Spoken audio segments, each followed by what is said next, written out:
The house at the corner of Maple Street had once been filled with laughter, the kind that could warm even the coldest winter days. It was where Margaret and her husband Henry had built their lives, brick by brick, memory by memory. Every corner told a story. The kitchen where she baked her first pie, the garden where Henry had planted roses for their anniversary, and the living room where their son Daniel took his first steps. But now, at 72, Margaret found herself sitting alone by the window, watching strangers walk past her gate. Henry had passed away 3 years earlier, leaving her with Daniel and his young wife, Clara. Clara was beautiful, ambitious, and polite, at least at first. But after the wedding, things began to change. Clara's politeness turned to sharp remarks, her smiles to demands. Daniel, blinded by love and the pressures of his new life, often took his wife's side. What hurt Margaret most wasn't the words. It was the silence. The silence that grew at the dinner table, in the hallways, even in Daniel's eyes. Her home no longer felt like hers. It felt like a place she was merely visiting. Then came the day Clara suggested selling the house, the home Margaret had built with her life's savings, claiming they needed a bigger place for their future. Daniel hesitated, but not for long. Papers were signed, rooms were emptied, and within weeks, Margaret found herself standing outside the gates, clutching a single suitcase, watching the for sale sign go up. It wasn't just a house she lost. It was her history, her safety, her last piece of love. Margaret had always believed that home wasn't built with walls or wood. It was built with love, patience, and shared memories. For 40 years, she and Henry had proven that true. Every evening they'd sit together on the porch, listening to the wind rustle through the maple trees, watching the sunset turn their little neighborhood gold. Their son Daniel had grown up running through that same porch, his laughter echoing through the yard. Those were the days Margaret would often recall now, especially when the house had grown quieter, colder, and somehow smaller. Even though nothing physical had changed, when Daniel got married, Margaret had welcomed Clara with open arms. She had been eager to see her son happy, to see him build a family of his own. Clara had seemed perfect, charming, graceful, and attentive. She called Margaret Mom, helped with the dishes, and even brought her flowers on her birthday. But slowly, like dust gathering in hidden corners, little things began to shift. It started with simple suggestions. Maybe we should move the old armchair, Mom. It doesn't match the new decor. Margaret didn't mind. After all, young people liked modern things. Then it became, I think we should repaint the walls. That dull beige makes the living room look old. Again, Margaret agreed, even helped pick the color. But soon Clara began saying things like, Daniel and I need more space. Maybe we can turn your sewing room into a guest room. You don't really use it much, do you? Margaret smiled, but inside something twisted. That room wasn't just a sewing room. It was where she had made Daniel's baby clothes, where she sat late at night fixing Henry's work shirts. Every thread carried a memory. But she didn't protest. She told herself this was how families worked. Give and take, adjust and share. Over time, though, it became clearer that the giving was all hers. Clara's laughter, once sweet and light, now carried an edge. She began rearranging things without asking, cooking meals without considering what Margaret liked, and making decisions as if Margaret were merely a guest. Daniel didn't seem to notice. He was busy with work, tired most nights, and when he was home, he just wanted peace. Mom, please, he would say gently. Clara's just trying to make things better for everyone. Margaret would nod and pretend to agree. Even when her heart ached, then came the dinner that changed everything. It was a Sunday evening, the kind that used to be sacred for their family. Margaret had cooked Daniel's favorite dish, roast chicken with mashed potatoes and gravy. She had spent the whole afternoon preparing it, humming softly to herself, imagining their laughter around the table. When Clara walked in, her expression was tight. "Oh, you made roast chicken again?" she said, setting down her bag. "Daniel and I were planning to order Thai tonight. I told you this morning." Margaret froze. She didn't remember hearing that. "Oh, I must have forgotten," she murmured softly. Daniel stepped in, smiling awkwardly, trying to smooth things over. "It's okay, Clara. We'll eat what Mom made tonight." But Clara's silence at the table was loud enough to drown out any joy Margaret had felt. That night, Margaret overheard them arguing in their room, Clara's voice was sharp, impatient. She doesn't listen. This isn't just her home anymore, Daniel. We live here now, too. We need to make our own choices. Daniel's reply was low, weary. She's my mother, Clara. You know how she is. There was a pause. And then Clara said something that made Margaret's heart drop.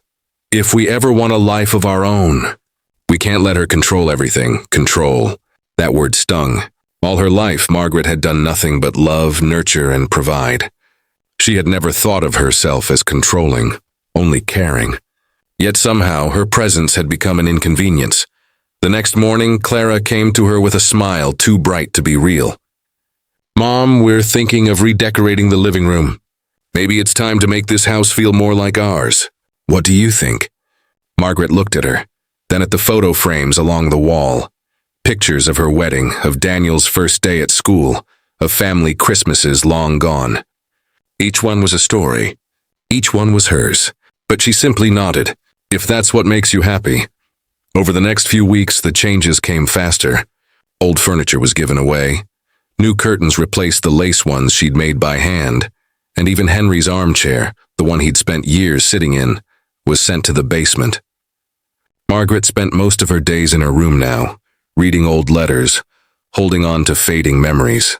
She tried to talk to Daniel, but every time she did, Clara found a way to interrupt, to twist the moment into something uncomfortable. You know, Mom, Daniel works so hard. The least we can do is make the house comfortable for him, she'd say sweetly. And Daniel, tired and distracted, would only nod. One evening, Margaret found Clara standing in the hallway, staring at the family portraits. You have so many pictures of the past, Clara said softly. Maybe it's time to make room for new ones. She smiled and walked away, but her words lingered like poison. That night, Margaret couldn't sleep. She kept thinking about what it meant, to make room for the new by erasing the old. A few days later, Margaret caught Clara talking on the phone in the kitchen. Her voice was low, but not low enough. I know, Mom, Clara whispered, but it's not easy. The house isn't even in my name yet. Once we convince Daniel, things will move faster. Margaret stepped back, her heart pounding. She didn't need to hear more. The air felt heavy, her chest tight. The home she had loved, cared for, and protected was slowly slipping away. And the person taking it wasn't a stranger. It was the woman her son loved. That night, Margaret sat by the window, watching the lights of the neighborhood flicker one by one. She remembered how she and Henry had promised that this house would always be a safe haven for Daniel, no matter what happened. But she realized now that the home wasn't being taken by force. It was being taken by silence, by manipulation, by love twisted into control. When Daniel came to check on her, she smiled faintly. You and Clara seem busy these days, she said gently. Daniel nodded, rubbing his neck. Yeah, she's got plans for the house. She just wants everything to be perfect. Margaret looked away, her eyes glistening. Perfection can be a lonely thing, Daniel. He didn't understand what she meant, not yet. But in her heart, Margaret knew that her home, once a symbol of love and family, was slowly becoming something else. It was no longer a place of warmth. It was a house where love was being measured in ownership and space, where a mother's quiet sacrifices were fading behind the walls she had built with her own hands. Days turned into weeks, and weeks into months, and the distance between Margaret and Daniel grew quietly, like a wall built one brick at a time. It wasn't sudden. It was the kind of distance that doesn't come from anger, but from neglect, from the slow erosion of closeness. Daniel was still living in the same house, still eating at the same table, but somehow Margaret felt as if her son had moved miles away. His laughter, his warmth, his small gestures of affection, all of it was fading into the background of a life now dominated by Clara's presence. When Daniel was younger, he would always come home and sit beside her, sharing everything about his day, the struggles, the triumphs, the dreams he wanted to chase. Margaret had been his confidant, his comfort, the one person who always understood him without needing words. But now, whenever he came home, his conversations were short, polite, and distant. He no longer sought her advice, no longer shared his thoughts. Most of his evenings were spent with Clara in the living room, discussing plans, scrolling through real estate listings, or simply watching television while Margaret sat alone in her room, pretending not to notice the growing silence. The change was subtle, but it broke her heart in 1,000 quiet ways. She would wait for Daniel to call her for dinner, but often it was Clara who cooked and served only for two. When Margaret entered the room, Clara's smile was strained, and Daniel's eyes would shift uncomfortably as if her presence disrupted some unspoken balance. "Oh, Mom, we thought you were resting," Clara would say sweetly, and Margaret, too gentle to argue, would retreat once again to her small corner of the house. One evening, as Margaret passed by the living room, she overheard Daniel talking to Clara. His tone was soft but defensive. "She's just used to doing things her way, Clara. She's old. You have to understand that." Clara sighed dramatically. "I do, Daniel. But it's exhausting. Every time I try to do something different, she looks at me like I've done something wrong.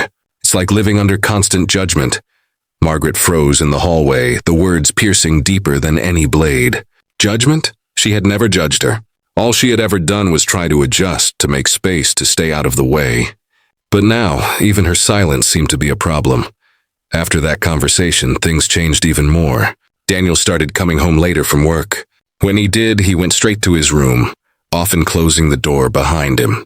If Margaret tried to talk, he would smile briefly but glance toward Clara, as if waiting for her approval to continue the conversation. There was a time when his eyes would light up just seeing her. Now there was hesitation, like a man torn between two worlds and unsure where he belonged. One Sunday morning, Margaret decided to cook breakfast early. It was a small attempt to revive an old tradition: pancakes, coffee, and laughter in the kitchen. She wanted to remind Daniel of how things used to be. The smell of freshly brewed coffee filled the house, and she felt a flicker of hope. When Daniel came downstairs, still half asleep, she smiled. "Good morning, dear. I made your favorite." But before he could answer, Clara appeared, yawning, her hair tied up in a careless bun. "Oh, Daniel," she said softly. "I told you we were going out for brunch today with my friend Rachel and her husband. Remember?" Daniel blinked, torn between the table set before him and the plans already made. "Oh, right. I forgot." He looked at his mother apologetically. "Mom, maybe we can do breakfast tomorrow." Margaret felt her throat tighten. "Of course," she said quickly, forcing a smile. "You go enjoy yourself." She stood there as they left, the pancakes turning cold on the table, the sound of the door closing echoing through the empty kitchen. That afternoon, she sat in the garden, Henry's old hat resting on her lap. She spoke softly, as if he were still beside her. "They're growing apart from me, Henry," she whispered. "Our boy doesn't see me anymore. She's changed him." Her voice trembled, the ache too deep for tears. "Maybe it's my fault for not speaking up sooner." When Daniel returned later that night, he found her sitting by the window. "Mom, are you okay?" he asked gently. She smiled faintly. "I'm fine, Daniel. Just thinking about your father." He nodded, awkward, not knowing what to say. The silence between them stretched long and heavy. Once Daniel would have sat beside her, holding her hand, sharing stories of his day.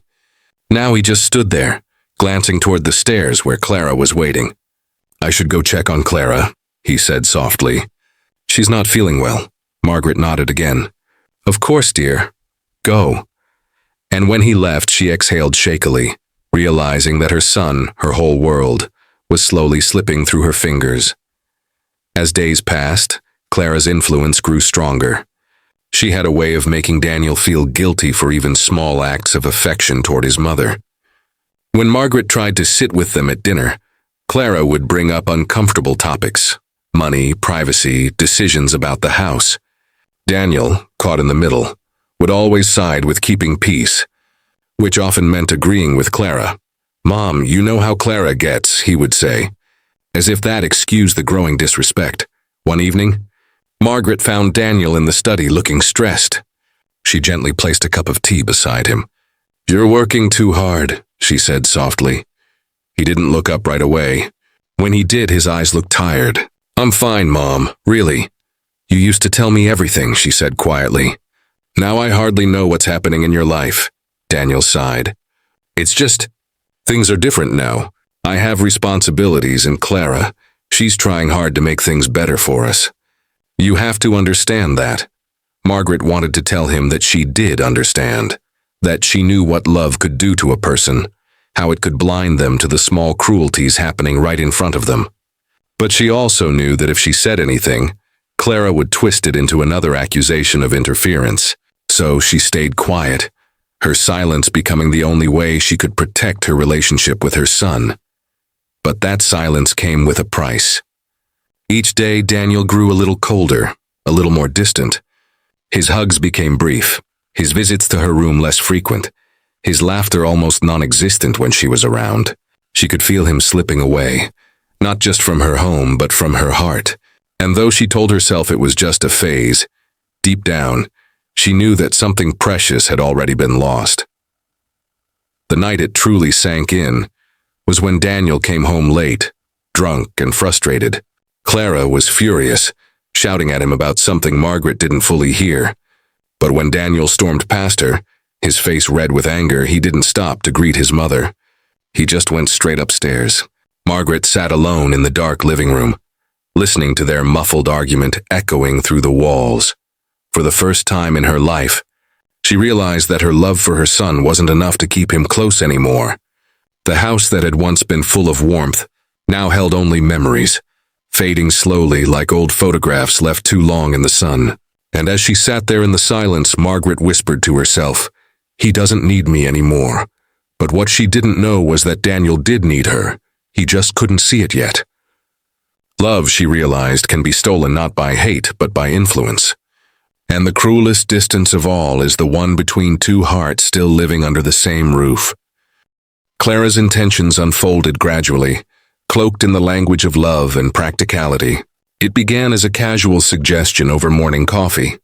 She was scrolling through her phone when she said, "You know, Daniel, property prices are high right now. If we sold this place, we could get something much newer, more modern, something that feels like ours." Her tone was light, almost innocent, as if she were just thinking out loud. Daniel didn't respond immediately. He took a sip of coffee and looked out the window at the garden where his mother sat, trimming her rose bushes. "This house means a lot to Mom," he said softly. "She and Dad built it together." Clara smiled, but it was the kind of smile that didn't reach her eyes. "I know, and it's beautiful. But don't you think your mother deserves something better? She's getting older. She shouldn't have to climb stairs or live in an old place that constantly needs repairs." It sounded reasonable enough. Daniel wanted to believe her, wanted to believe that Clara cared about his mother's comfort. But beneath those honeyed words, something else stirred. A subtle, selfish intent masked as concern. Clara had grown tired of living in a house that wasn't hers, surrounded by furniture chosen by someone else, with memories she didn't share. Every photograph on the wall, every piece of lace on the table, reminded her that this was Margaret's world, not hers. She wanted a space of her own, a home where her voice would be the only one that mattered. A few days later, Clara brought up the topic again, this time more directly. "Daniel, I found a beautiful house just outside the city. 3 bedrooms, open kitchen, brand new. It's perfect for us." She placed her phone in front of him, showing pictures of wide hallways, glass doors, and shiny marble floors. "And guess what?" she added with a practiced smile. "If we sell this place, we can easily afford the down payment." Daniel frowned. "Clara, this isn't just a house. It's where I grew up. Mom wouldn't want to sell." Clara leaned in, her voice soft, persuasive. "She's old-fashioned, Daniel. She'll understand eventually. You're the man of the house now. You have to think about the future. Don't you want to start a family someday? Would you want our kids growing up in a creaky old place like this?" Her words struck something in him. The thought of raising his future children in a newer, brighter home appealed to him. He imagined Clara smiling in a sunlit kitchen, children running in a yard of their own. Still, a heaviness lingered in his chest. He couldn't imagine his mother living anywhere else. The walls of that house held his entire life. His father's laughter, his mother's lullabies, the echoes of everything that had made him who he was. That evening, Clara decided to take another approach. She cooked Daniel's favorite dinner, poured him a glass of wine, and spoke softly about dreams, how they both deserved something more, how change was necessary for growth. "You work so hard, Daniel," she whispered. Don't you think we've earned a fresh start?" When Margaret joined them at the table, the air shifted. Clara turned to her with an overly sweet tone. "Mom, Daniel and I were just talking about something exciting. What do you think about moving to a new house? Something with better lighting, maybe a little garden for you?" Margaret looked up, startled. "Move, but why would we move? This house has everything we need." She glanced at her son, hoping he would smile and dismiss the idea. But Daniel only looked uncertain, caught between his wife's persuasive charm and his mother's quiet fear. Clara's smile faltered for a moment, then returned stronger. "It's just a thought, Mom. This place is lovely, but it's old. Wouldn't it be nice to have a new beginning? Daniel and I could handle everything. You wouldn't have to worry about repairs or upkeep." Margaret's heart pounded. She knew this wasn't about new beginnings. It was about ownership, control, and erasure. "Your father built this house with his own hands," she said quietly. "Every nail, every wall, it all has a piece of him in it." Clara nodded, pretending to understand, but her eyes flickered with impatience. "Of course, Mom, but you can't live in memories forever. Sometimes we need to let go of the past to make room for the future." That night, after Clara went to bed, Margaret found Daniel sitting alone in the living room, staring at the old family photos. "She wants to sell the house," Margaret said softly. Daniel rubbed his forehead. "She thinks it's for the best, Mom.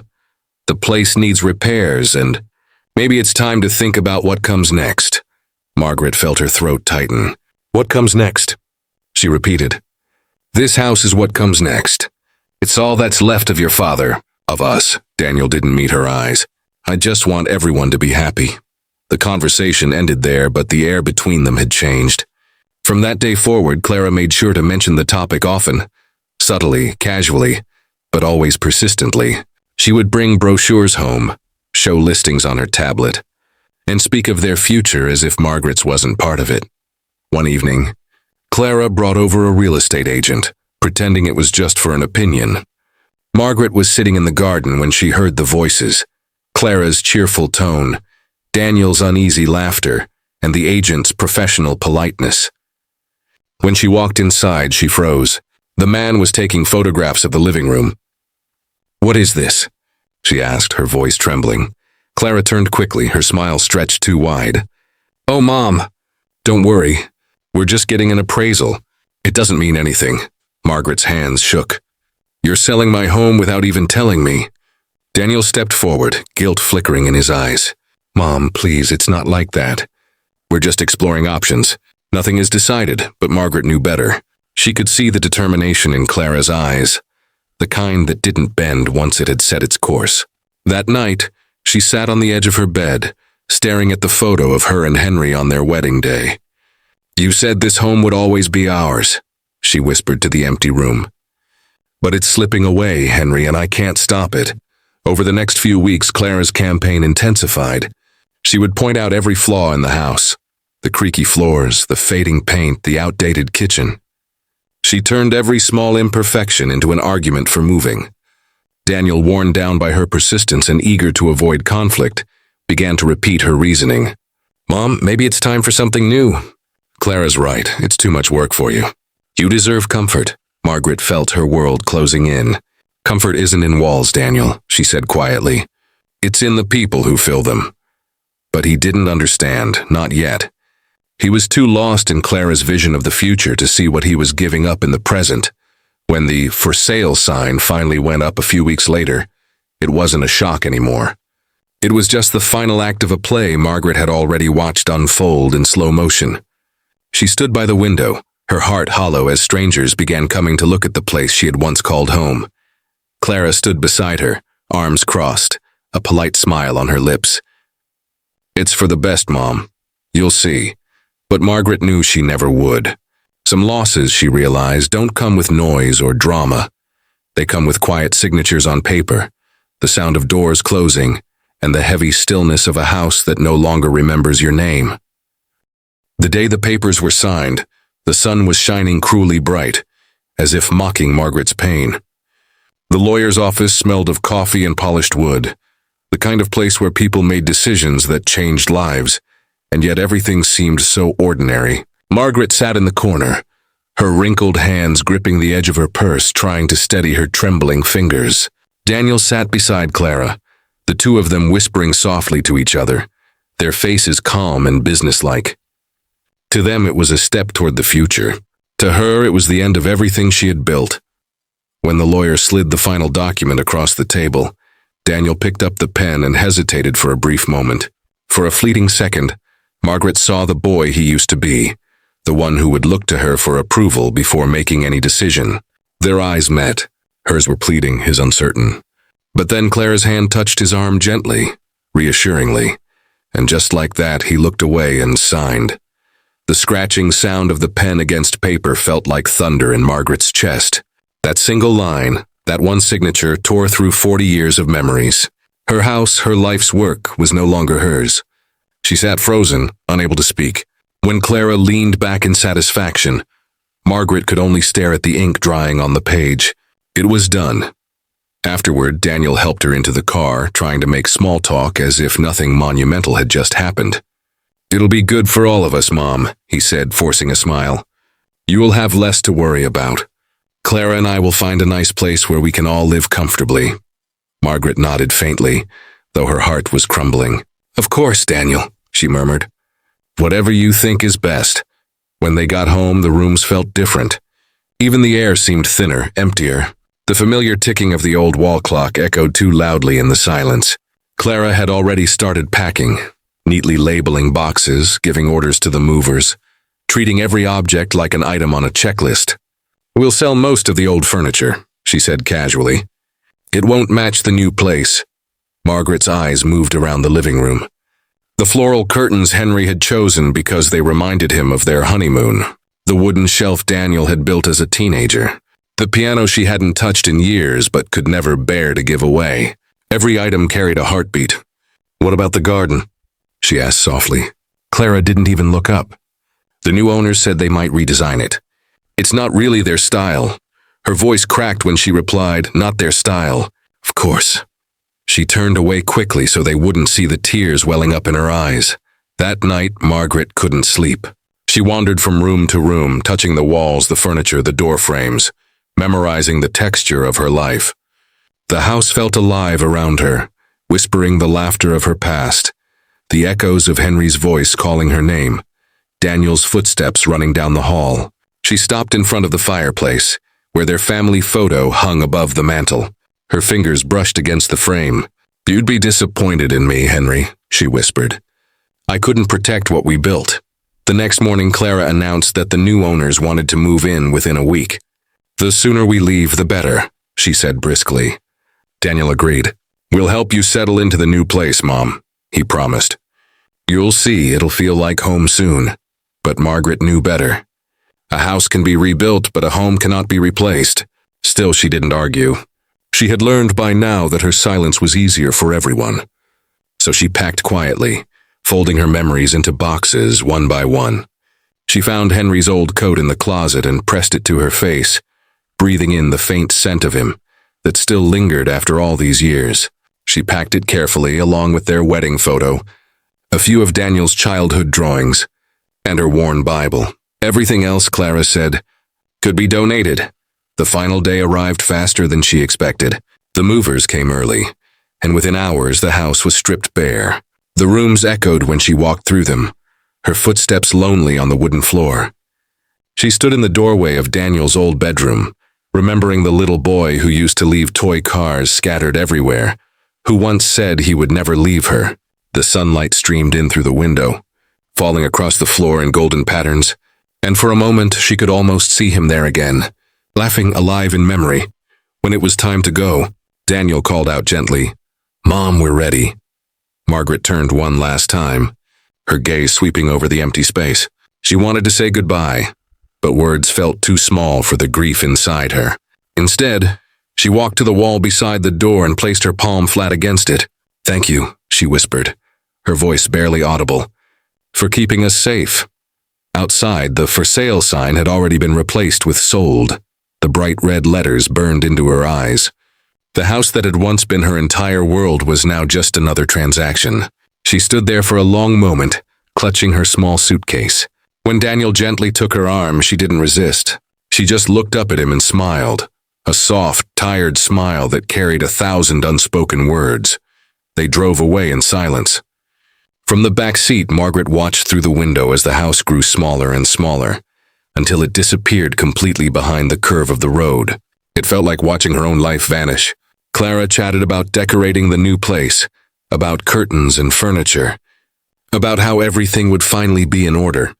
Daniel nodded absently, but Margaret could see the faint crease in his brow, the tiny flicker of guilt he tried so hard to hide. When they arrived at the new house, Clara walked ahead eagerly, inspecting every room, making plans aloud. Margaret lingered at the entrance, her suitcase still in hand. The house was beautiful, yes, modern, bright, filled with newness, but it felt hollow. No scent of Henry's cologne, no laughter echoing through the hallways, no warmth in the walls. It was perfect in all the ways that didn't matter. Later that evening, when the house grew quiet, Margaret stood by the window and looked out at the strange neighborhood. Home, she whispered to herself, testing the word on her tongue. But it didn't fit. It felt heavy, wrong, like calling a stranger by a familiar name. She realized then that what she had lost wasn't just a place, it was belonging. She had been a mother, a wife, a keeper of love and memory. Now she was simply a guest in someone else's dream. And though she didn't say a word, Daniel noticed the way her shoulders slumped, the way her eyes stayed distant. But he said nothing either. In his heart, something told him that a line had been crossed, a quiet betrayal he would one day come to regret. That night, Margaret lay awake, staring at the ceiling of her new room. It was clean, white, and cold. The hum of the air conditioner replaced the creak of the old house's floorboards.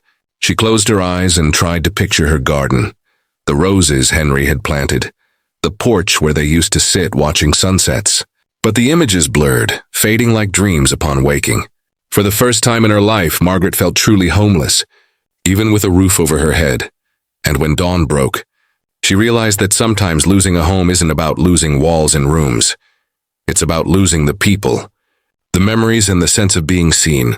It was a loss deeper than words could capture, and one that no new house could ever heal. The small apartment Margaret moved into was nothing like her old home. Gone were the soft creaks of the wooden floor that Henry had once repaired with his own hands. Gone was the smell of roses that used to drift in through the kitchen window every morning. The room she now lived in had white walls that felt too clean, too empty, and too quiet. It was part of a retirement community, a place where forgotten people came to pass time, not live it. Every morning Margaret would wake up, sit by the window, and stare at the world beyond, a world that no longer needed her. In the beginning, she told herself it was only temporary. Maybe Daniel would visit. Maybe he'd realize what he had done. But days turned to weeks and weeks to months. No letter, no call, no message. Only silence. The kind of silence that echoes louder than any noise. She learned the names of her neighbors. Mrs. Parker, who always complained about the soup being cold. Mr. Allen, who played chess alone every evening. They were kind, but they weren't family. Their stories were all the same. Each one had been left behind by someone they once loved too much. Sometimes at night, Margaret would take out an old photograph, a picture of her and Henry standing proudly in front of their home, Daniel between them, barely 10 years old. They had all been smiling, so full of hope. "We'll always have each other," Henry had said that day. She remembered his voice like a whisper in her ear, steady and warm. "As long as we're together, we're home." But now that word, home, felt like a ghost. Every evening the sun would set outside her window, painting the room in shades of gold and sorrow. She would sit there, clutching a small rosary that Henry had gifted her years ago. She prayed not for herself, but for Daniel. She prayed that wherever he was, he'd find happiness, even if it meant she'd been forgotten. But deep down, a mother's heart always knows the truth. Love cannot be replaced, only ignored. The loneliness began to wear her down. Her hands trembled more each day, her walks became shorter, her breaths a little heavier. Still, she carried herself with quiet dignity, never complaining, never asking for more. Some nights she would talk softly to Henry, as if he were sitting across from her. "Do you remember the sound of the rain on our roof?" She'd whisper, "It doesn't sound the same here. It's colder somehow, On rare mornings, she would get a letter from the community office, mostly bills, sometimes newsletters about upcoming events. She never joined. Watching others laugh and play bingo only reminded her of what she had lost. The home she once owned had been sold within days. She had heard from a neighbor that Daniel and Clara moved into a new place across town. Modern, bigger, fit for their future. She didn't want to see it. The thought of someone else living inside her memories was too much to bear. One day, as she sat near the small garden behind the retirement home, a young volunteer approached her. The girl was no older than 20, cheerful and curious. "Mrs. Hale," she said gently, "you have such kind eyes. Do you miss your family?" Margaret smiled faintly. "Every day," she replied. "But I learned something. Sometimes love means letting go, even when it breaks you." The girl nodded, not fully understanding, but she could see the quiet strength in the old woman's eyes. In her solitude, Margaret began writing letters she never intended to send, one for each memory, each regret. In one of them, she wrote to Daniel, "My dear son, I don't blame you. Love can blind us, but it can also heal us. I only hope that one day you'll see the difference between a house and a home. A house is built with walls. A home is built with hearts. And mine has always belonged to you." She placed the letters in a small wooden box beneath her bed, next to Henry's rosary. Years passed quietly. Seasons changed. Faces came and went. But Margaret remained the same, gentle, graceful, and patient. The staff adored her kindness. The other residents admired her calm. Yet behind every smile was a lifetime of sorrow. Her eyes still carried the weight of everything she'd lost, yet they sparkled faintly when she talked about Daniel, because no matter what he had done, he was still her son. That love, unconditional and unending, was something even time couldn't take from her. On one rainy afternoon, she sat by the window, a cup of tea in her hands. The sound of raindrops reminded her of the nights she and Henry had spent talking about their dreams. She closed her eyes and imagined the warmth of his hand over hers. In that moment, she wasn't in a retirement home anymore. She was back in her living room, surrounded by laughter, by love, by life. A soft tear rolled down her cheek as she whispered, "I'm still home, Henry, just waiting." For Margaret, life had become a slow, quiet prayer, for forgiveness, for understanding, for peace. And though she no longer had a house, she carried her true home within her heart. It was a gray autumn morning when Daniel finally came to see his mother. The drive to the retirement home had been long, silent, and heavy. The kind of silence that comes when a man has nothing left but regret. His hands trembled on the steering wheel, his eyes red from a night without sleep. He had rehearsed the words he wanted to say, but as the car pulled into the small parking lot, every sentence faded. He hadn't seen his mother in nearly 5 years. 5 years since he last stood in front of her, trying to justify what he called a necessary decision. When he stepped inside, the smell of disinfectant and old furniture greeted him. The receptionist looked up with a kind smile. "You must be Mrs. Hale's son," she said softly. "She's in the garden." Her voice carried a gentleness, but also something unspoken. Pity, maybe. Daniel nodded and walked down the hallway, each step echoing against the polished floor. The walls were lined with paintings, sunsets, flowers, and smiling faces, but he couldn't look at them. His chest ached too much. Outside, in the small courtyard, he saw her. She sat in a wooden chair, a shawl draped over her shoulders, her silver hair shining faintly in the weak sunlight. Her hands rested on her lap, holding the rosary she had always cherished. She looked smaller than he remembered, frailer but still carried that quiet grace. For a moment, Daniel couldn't move. His throat tightened as he realized how much time he had stolen from her, years that could never be given back. "Mom," he said, his voice barely above a whisper. Margaret turned her head slowly. For a second, confusion flickered across her eyes, the kind that comes when time has dimmed the face of memory. But then recognition bloomed and her eyes softened. "Daniel," she breathed, her lips trembling into a faint smile. "You came." He knelt beside her chair, taking her hands into his. They were cold, but still warm enough to remind him of childhood. The same hands that had once bandaged his scrapes, wiped his tears, cooked his favorite meals. "I'm so sorry, Mom," he whispered, tears falling freely now. "I was stupid. I didn't see what she was doing. I didn't see what I was losing until it was gone. Margaret's fingers brushed against his cheek gently, as though she was soothing the little boy he used to be. You were in love, Daniel, she said softly. Love makes us blind sometimes, but it also teaches us. The only mistake is not learning from it. He shook his head. She left me, Mom. Clara took everything, the house, the money, everything I worked for. I found out she'd been seeing someone else for years. His voice cracked. When I confronted her, she said she never loved me. She just wanted what I had. Margaret's eyes glistened with pain, not for the betrayal, but for her son's broken spirit. She didn't say, I told you so. She didn't need to. Instead, she squeezed his hand gently. Then now you understand, she said. It's not the house or the money that gives you peace. It's love, the kind that stays even when everything else fades. Daniel lowered his head, unable to meet her gaze. I thought I was doing the right thing, he murmured. You always said to take care of my family. I thought that meant choosing her, making her happy. I didn't realize I was breaking yours. Margaret's eyes filled with quiet tears, but her voice remained calm. You were my happiness, Daniel. Always. Even when you turned away, I never stopped loving you. You can lose everything, your house, your wealth, your pride. But if you still have love in your heart, you're never truly poor. They sat in silence for a while, listening to the soft rustle of leaves. Daniel's mind wandered back to the old house, the sound of his father's laughter, the smell of his mother's cooking, the nights they sat together by the fire.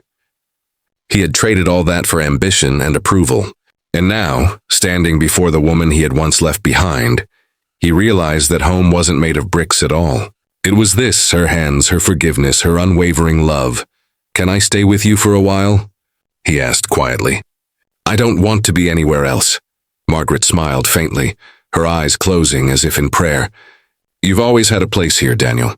I've been saving it for you. For the next few weeks, Daniel visited her every day. He brought her flowers, read her favorite books aloud, and walked with her around the garden.